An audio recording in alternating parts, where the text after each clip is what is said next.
الحمد للہ رب العالمین والصلاة والسلام علی رسولہ الامین اما بعد۔ آج کا سبق، اس میں بھی اللہ رب العزت نے ایک واقعہ بیان کیا ہے بنی اسرائیل کا کہ ان کا ایک بندہ قتل ہو گیا اور اب قاتل کا پتہ نہیں چل رہا کہ کون ہے، کس نے قتل کیا، کس کو کیا، کیوں کیا۔ صحیح احادیث سے اس کا کوئی علم نہیں ہے، لیکن یہ ہے کہ ان کا ایک بندہ قتل ہوا اور اللہ کی طرف سے حکم ہوا کہ جب مجرم کا پتہ نہیں چل رہا تھا تو وہ ایک دوسرے کو بلیم کر رہے تھے، یہ تم نے کیا، اس نے کیا، ایک دوسرے کو۔ تو اللہ رب العزت نے حکم دیا کہ ایک گائے ذبح کرو، پھر اس کا حصہ مقتول کے ساتھ لگاؤ، تمام معاملات واضح ہو جائیں گے۔ تو انہوں نے اس کو مذاق سمجھا اور حضرت موسیٰ علیہ السلام سے کہنے لگے کہ ہمارے ساتھ تم مذاق کرتے ہو یہ بات کر کے۔ تو یہ ساری تفصیل آگے آ رہی ہے۔ وَإِذْ، اور جب، قال، کہا، موسیٰ علیہ السلام نے لِقَوْمِهِ، اپنی قوم سے۔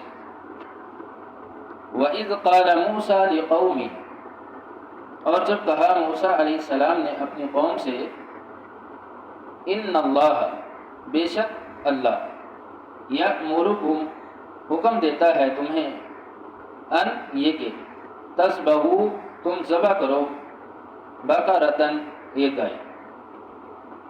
ان اللہ یأمرکم ان تذبحوا بقرہ، بے شک اللہ تعالیٰ تمہیں حکم دیتا ہے کہ تم ایک گائے ذبح کرو۔ قالوا، انہوں نے کہا، یعنی اس قوم نے کہا، اتتخذنا، کیا، تتخذنا، تو بناتا ہے ہمیں، ہزوا، ہنسی مذاق۔ قالوا اتتخذنا ہزوا، انہوں نے کہا کیا تو ہم سے ہنسی مذاق کرتا ہے۔ قال، کہا موسیٰ علیہ السلام نے، اعوذ، میں پناہ چاہتا ہوں یا پناہ میں آتا ہوں، باللہ، اللہ کی، ان، یہ کہ، اکون، میں ہو جاؤں، من الجاہلین، جاہلوں میں سے۔ قال اعوذ باللہ ان اکون من الجاہلین، کہا کہ میں اللہ کی پناہ میں آتا ہوں یہ کہ میں جاہلوں میں سے ہو جاؤں۔ تو اب اللہ رب العزت کی طرف سے حکم ہوا کہ گائے کو ذبح کرو، کیونکہ بنی اسرائیل فرعونیوں کے ساتھ رہ کر ان کے دلوں میں گائے کی محبت بڑھ چکی تھی، وہ گائے کی محبت میں مبتلا ہو چکے تھے، ان کی پوجا کرتے، تو کئی مشرق قومیں گائے کی پوجا کرتی ہیں۔ تو اللہ رب العزت نے یہی حکم دیا کہ گائے کو ذبح کرو تاکہ ان کی محبت کو دل سے نکال دیا جائے، جو ایک محبت ہے پوجا کی۔ جب حضرت موسیٰ علیہ السلام تورات لینے کے لیے کوہ طور پر گئے تو پیچھے سے بھی قوم نے بچڑا بنا کر اس کی پوجا شروع کر، یعنی وہی محبت ان کے دلوں میں موجود تھی۔ تو پھر وہی اللہ نے حکم دیا کہ جس کو تم نے معبود بنایا ہے اسی کو ذبح کرو، اسی سے تمہارا معاملہ حل ہوگا۔ تو جب حکم ہوا تو قالوا اتتخذنا ہزوا، تو وہ موسیٰ علیہ السلام سے کہنے لگے کہ تو ہمارے ساتھ مذاق کرتا ہے کہ ہم گائے کو ذبح کریں، تو پھر اس سے ہمارا یہ معاملہ حل ہوگا۔ سیم وہی بات جو ابراہیم علیہ السلام کو ان کی قوم نے کی تھی، جب آپ نے کہا تھا کہ یہ تمہارے بت جو ہیں جن کو تم پوجتے ہو، تمہارے بڑے آباء و اجداد نے پوجا، وہ کھلی گمراہی میں تھے۔ تو وہ کہنے لگے ام انت من اللاعبین، کیا تو ہمارے ساتھ کھیلتا ہے، یعنی ہنسی مذاق کرتا ہے۔ تو یہی موسیٰ علیہ السلام کی قوم نے بات کی۔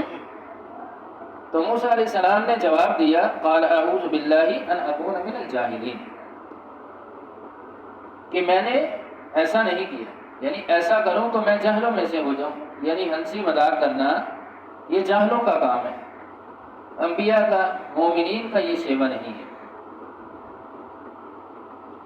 تو اس آیت سے یہ بات واضح ہوتی ہے کہ اللہ رب العزت کی تعظیم بہت ضروری ہے، یعنی اللہ کے احکامات کی تعظیم، ان کو سننا، سنانا، سمجھنا، اس میں عزت ہونی چاہیے، تعظیم ہونی چاہیے، اس کو ہنسی مذاق نہیں لینا چاہیے۔ بعض لوگ اللہ کے واضح احکامات کو ہنسی مذاق میں لیتے ہیں یا ان کے لطیفے بنا لیتے ہیں، یا اللہ کے احکامات کو ایسی جگہ پہ کوٹ کرتے ہیں کہ جس کا کوئی اور ہی مفہوم ہوتا ہے، تو یعنی یہ ہنسی مذاق ہے۔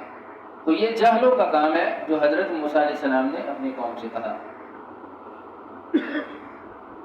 اور کہا کہ میں ایسا کرنے والا نہیں ہوں۔ اور ایک اور بات بھی سمجھ آتی کہ اگر قرآن سے ٹھٹھا کرنے والے، مذاق کرنے والے، تو ان کو جواب سنجیدگی سے دینا ہے، اچھے انداز سے دینا ہے، نہ کہ ان سے لڑائی جھگڑا کرنا۔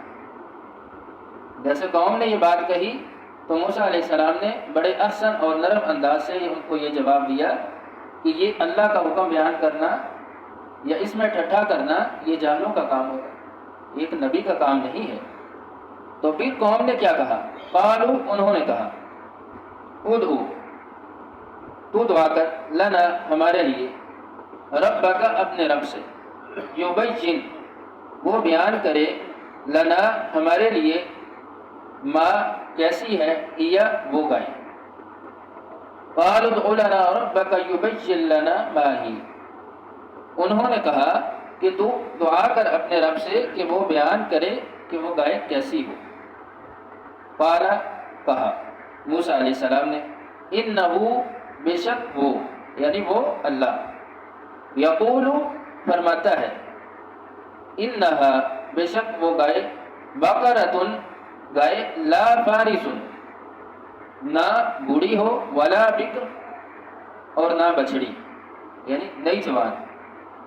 قال انہو یقول انہا بقرۃ لا فارس ولا بکر، کہا کہ بے شک اللہ فرماتا ہے کہ وہ ایسی گائے ہو، نہ بوڑھی نہ بچڑی، اوان، اوسط عمر کی یا جوان، بین ذالک، اس کے درمیان، اوان بین ذالک، اس کے درمیان جوان عمر کی، فافعلوا، بس تم کرو، ما، جو، تؤمرون، تم حکم دیے گئے، فافعلوا ما تؤمرون، جو تم حکم دیے گئے وہ کام کرو۔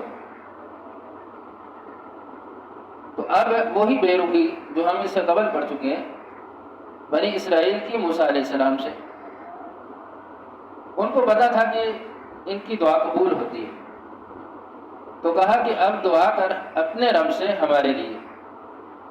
دعا کیا ہے کہ وہ گائے کیسی ہونی چاہیے، ہمیں پتہ چلے کہ وہ گائے کیسی ہو۔ تو موسیٰ علیہ السلام نے اللہ سے دعا کی تو اللہ رب العزت نے واضح کر دیا کہ وہ گائے نہ جوان ہو اور نہ وہ چھوٹی عمر کی ہو اور نہ بوڑھی ہو، بلکہ جوان ہو، اوسط عمر کی، درمیانی عمر کی ہو، اور ساتھ ہی فرمایا کہ فافعلوا ما تؤمرون، کہ جو تمہیں حکم دیا ہے اس کو تم کر گزرو۔ اب اس آیت سے یہ بات واضح ہوتی ہے کہ موسیٰ علیہ السلام کی دعا اللہ رب العزت قبول فرماتی، اور یہ بات قوم کو بھی پتہ تھی، اسی لیے بار بار وہ موسیٰ علیہ السلام سے یہ بات کہتے کہ اپنے رب سے دعا کر ہمارے لیے۔ اور جب دعا کی سارا معاملہ حل ہو گیا، پتہ چل گیا، تو موسیٰ علیہ السلام نے کہا کہ اب جو حکم آ گیا ہے اس پہ عمل کر گزرو۔ تو یہ بات ہمارے لیے بھی ہے کہ فافعلوا ما تؤمرون، کہ جو اللہ کی طرف سے حکم ہو تو اس کو کر گزرنا چاہیے۔ اطعنا، یعنی اس پہ اطاعت کرنی چاہیے، سمعنا واطعنا، ہم نے سنا اور اطاعت کی، یہی سیوا ہونا چاہیے کہ اللہ کا حکم ہے، اس میں کوئی ہیلا بازی، کوئی اس میں حجت، کوئی جال سازی نہیں ہونی چاہیے۔ یہ جو حکم ہے نہ اس میں عقل لڑانی چاہیے کہ ایسا کیوں کریں، کس وجہ سے کریں، یا ایسا ہونا چاہیے تھا، ہمیں یہ بات پسند نہیں آ رہی، بلکہ فوراً فرما دیا موسیٰ علیہ السلام نے اپنی قوم سے کہ جو اللہ کا حکم آ چکا اس کو کر گزرو، اور یہی حکم ہمارے لیے بھی ہے کہ ہم بھی فوراً اللہ کے حکم پر عمل کریں۔ وآخر دعوانا الحمد للہ رب العالمین۔